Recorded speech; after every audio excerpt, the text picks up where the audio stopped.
Everyone here to Live Now from Fox. I'm your host, Mike Page. Thanks again for being with us here. Well, late this afternoon, we got some news from the U.S. On the war in Ukraine. This was breaking from the AP a little bit ago. The U.S. won't be sending some weapons pledged to Ukraine following a Pentagon review of military assistance, the White House says here. So we still have Hal Kempfer with us and to help break down this story where we have now, when it all said and done, we have already sent about $66 billion to Ukraine when it comes to weapons packages. And what is your thoughts now on the learnings that some of those weapons not going to be making its way to Ukraine? Well, Mike, obviously for Ukraine, that's a very disappointing thing to hear. They were hoping those would get out there. And the missiles, I should say the weapons in question, missiles, Patriot air defense missile system, some other missiles that were being used for defensive means.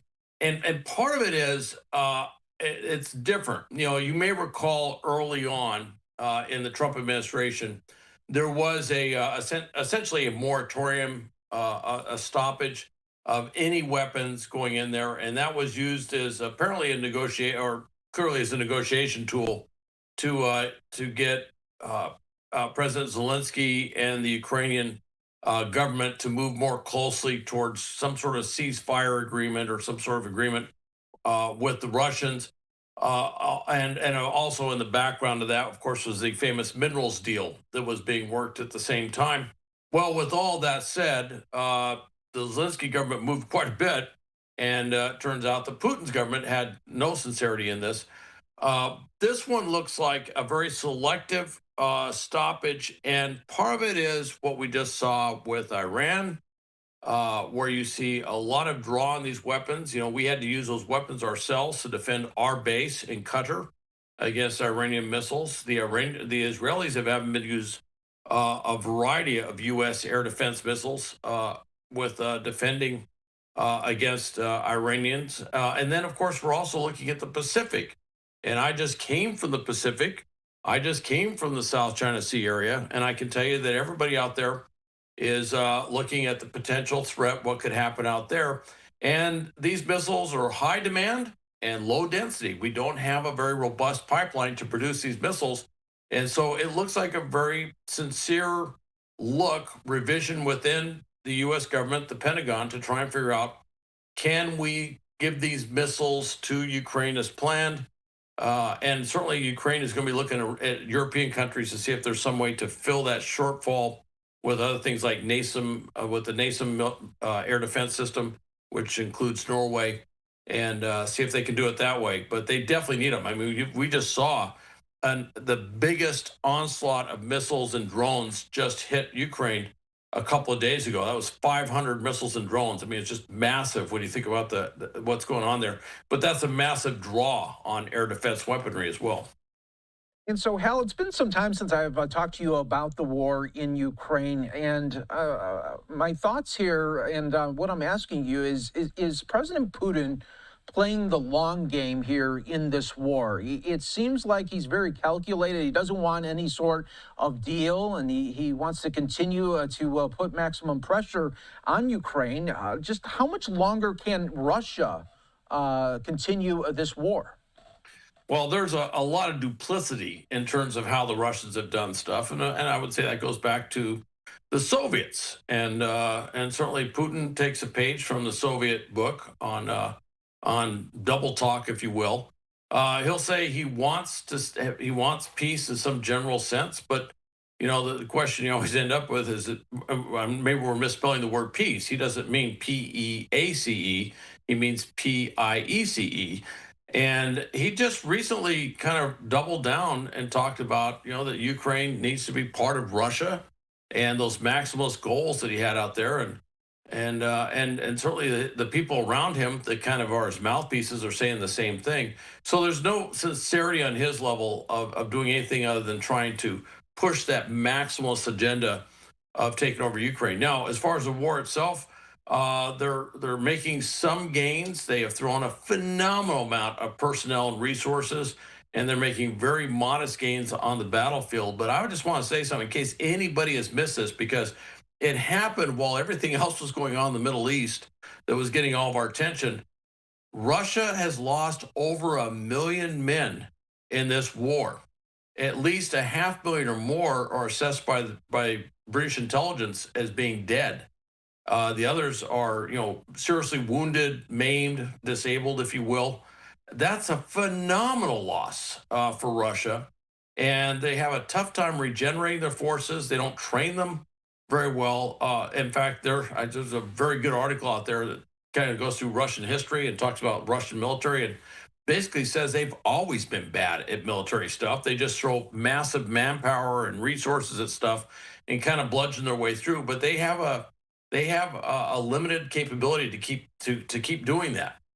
And so, yeah, Putin's pushing hard right now, but there are other things in the background that could really undermine that. Not the least of which, if that deal went on the sanctions for Russian oil, with the 500% tariff on any country using oil, which would really hit India and China hard, that would really dry up Russia's oil revenue they rely upon to fund the war.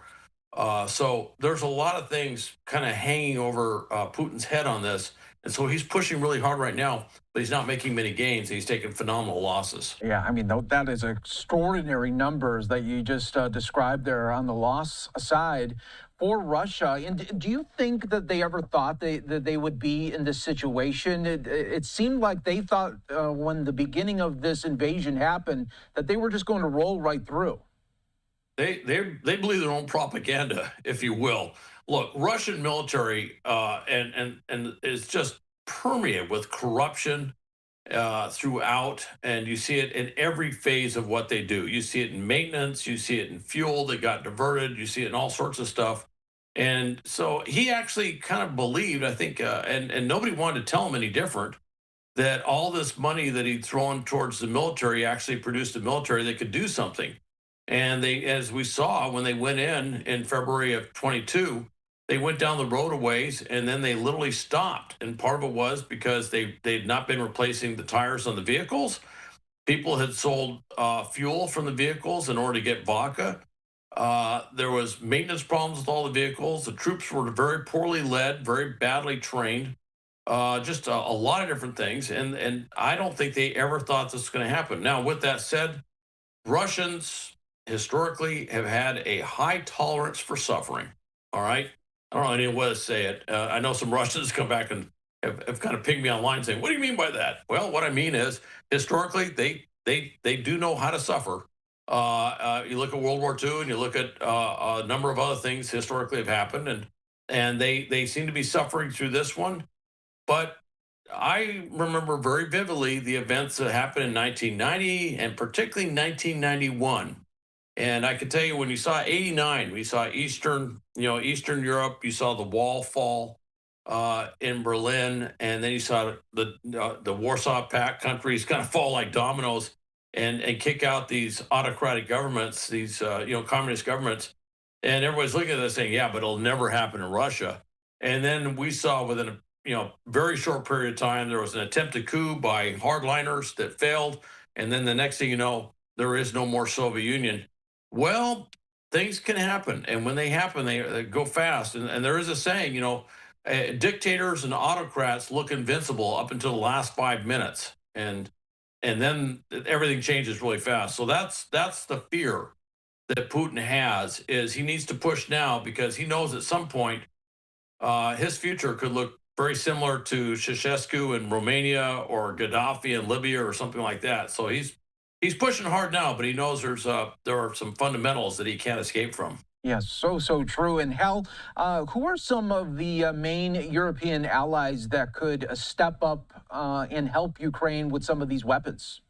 Well, that's interesting, and they are stepping up in a major way. Eastern Europe, of course, they're right there on the front lines. You see Finland, Poland, very much pushing forward. They have, of course, a huge border issue that they have to deal with Russia directly, especially Finland, one of the newest members. But then you see other countries like Germany. Germany may end up very soon having the largest army in Europe. And I know a lot of people historically go, "Is that a good thing?" Let's just say Germany, with very large armies in Europe, has an interesting history, if you know what I mean. But yes, they have completely changed from where they were 3 years ago, providing tremendous aid and support for Ukraine, as are France, Britain, Norway. Denmark is doing everything it can. Denmark's not a big country, but you're seeing this massive support going over there. And actually, I saw something about 2 weeks ago saying that the increase in support for Europe has actually supplanted or replaced the diminished support from the United States. And I thought that was interesting. And of course, you just saw with NATO, the big NATO conference, that European countries pledged to go to 5% of their gross domestic product. That's something that I would say a couple of years ago, nobody would have said that would ever happen. And here we are. So, yeah, the European countries are all stepping forward and doing a lot. There we go. Hal, thanks so much for joining us on Live Now from Fox, breaking down some of the big things are happening. It seems like every day something big is happening when it comes to the international ways here in stories. So thanks so much, Hal. It's always great to speak with you, and we'll speak again shortly. We appreciate it.